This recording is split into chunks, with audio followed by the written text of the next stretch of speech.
ఉందా అంటే అవుననే సమాధానం వస్తుంది. భద్రత కరువైన ఈ జలాశయానికి ఏటా వచ్చే వరద ఉధృతికి పెన్నా నది కోతకు గురవుతుంది. మరోవైపు క్రెస్ట్ గేట్ల ముందున్న ఆఫ్రాన్ దెబ్బతింటోంది.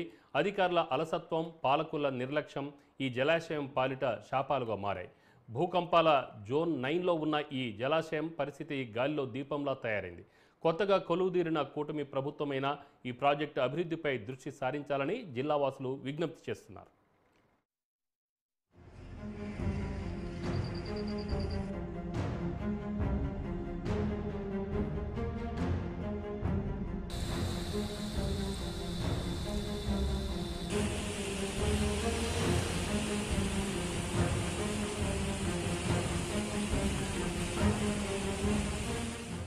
నెల్లూరు జిల్లాకు సాగునీరు, తమిళనాడుకు తాగునీరు అందిస్తున్న సోమశిల జలాశయం భద్రత గాలి కొదిలేశారు గత పాలకులు.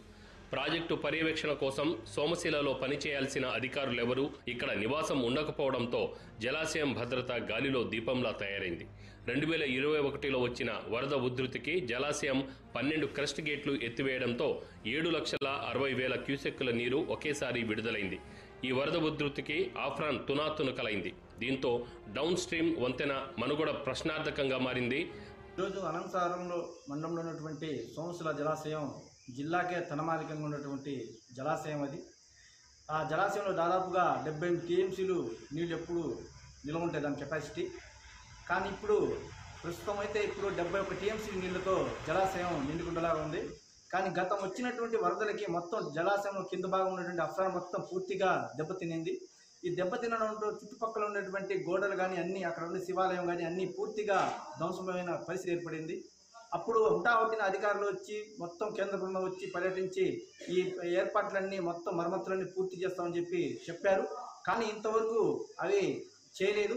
కానీ ఇప్పుడు వర్షాకాలం వచ్చేటువంటి ఈ సీజన్లో ఇప్పుడు అఫ్రాన్ పనులు జరుగుతున్నాయి. అవి కూడా పూర్తి స్థాయిలో ఇంకా జరగలేదు.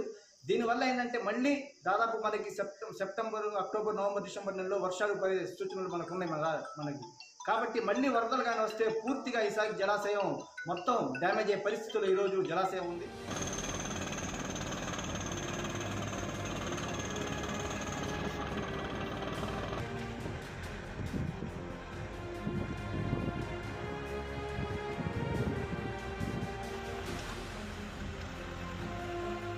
వరద ఉధృతికి పెన్నా నది పడమర దిక్కు కోతకు గురై సోమశిల గ్రామాన్ని ముంచివేసింది. వరదానంతరం జలాశయాన్ని కేంద్ర బృందం పరిశీలించి పలు సూచనలు చేసింది.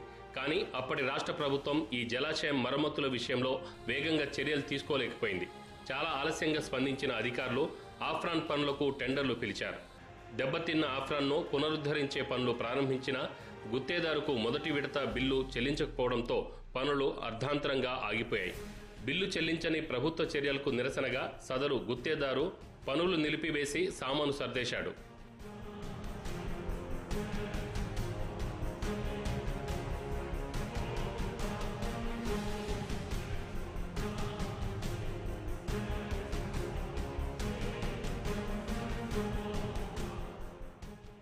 ఇంత జరిగినా అప్పటి ప్రభుత్వం నిమ్మకు నీరెత్తినట్టు వ్యవహరించింది. దీంతో జలాశయం పరిస్థితి ఎక్కడ వేసిన గొంగళి అక్కడే అన్న రీతిగా తయారైంది.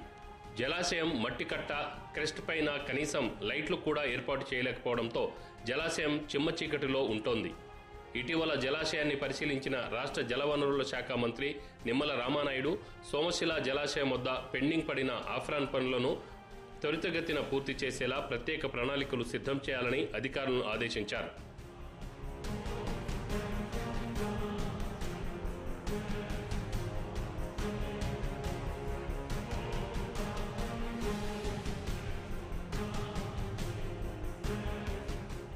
రాబోయే వర్షాకాలం దృష్ట్యా త్వరితగతిన ఆఫ్రాన్ నిర్మాణాన్ని పూర్తి చేయకపోతే డ్యాం మనుగడకే ప్రమాదకరమని మంత్రి స్వయంగా ఒప్పుకున్నారు. సోమశిలకు సంబంధించి ఏదైతే జగన్మోహన్ రెడ్డి విధ్వంసం నుంచి ఇమ్మీడియట్లీ అంటే ఇప్పుడే మనం ఏదైతే చెప్పడం జరిగింది సోమశిలకు సంబంధించి ఆఫ్రాన్ ఏదైతే ఉందో అది ఇమ్మీడియట్లీ దాన్ని స్టార్ట్ చేయాలి. ఇప్పుడే ఎవరైతే ఇంజనీరింగ్ అధికారులతోటి ఎవరైతే ఆ వర్క్ చేసి ఏజెన్సీ ఎవరైతే ఉన్నారో అతనితో కూడా చెప్పడం జరిగింది. తక్షణమే ఆఫ్రాన్ నిర్మాణాన్ని పూర్తి చేసేందుకు ప్రత్యేక కార్యాచరణ రూపొందించుకొని కృషి చేస్తామన్నారు. సీఎం చంద్రబాబు దృష్టికి తీసుకువెళ్లి అభివృద్ధి ప్రాధాన్యతల్లో సోమశిల జలాశయాన్ని చేర్చి పనులను చేస్తామని కూడా చెప్పారు.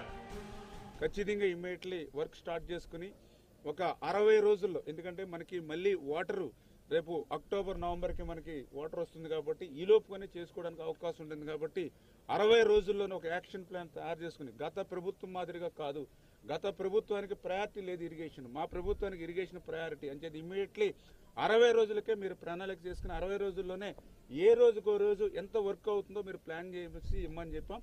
అది గౌరవ ముఖ్యమంత్రి గారి దృష్టిలో పెట్టి ఇమ్మీడియట్లీ ఆ వర్క్ స్టార్ట్ చేసి ఈ ప్రాజెక్ట్ను ముందు కాపాడుకోవాలి. ఎందుకంటే కొత్త ప్రాజెక్టులు కట్టడం మాట్లాడించి ఉన్న ప్రాజెక్టులు కాపాడుకోవాలంటే ఏదైతే యాప్రాన్ చేయాలి కాబట్టి ఇమ్మీడియట్లీ 60 డేస్లో అది నిర్మాణం చేసేటువంటి విధంగా గౌరవ మంత్రివర్యుల సహకారంతో అది ఒకటి చేయాలనేటువంటి సంకల్పంతో ఉన్నాం.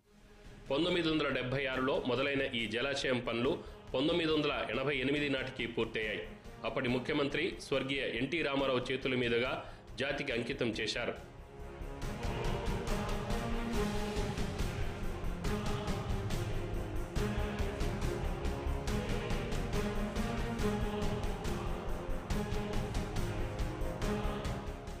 నెల్లూరు జిల్లాలో 5 లక్షల ఎకరాలకు ప్రత్యక్షంగాను 3 లక్షల ఎకరాలకు పరోక్షంగాను సాగునీరు అందిస్తున్న ఈ జలాశయ భద్రతకు తగిన చర్యలు తీసుకోవాలి.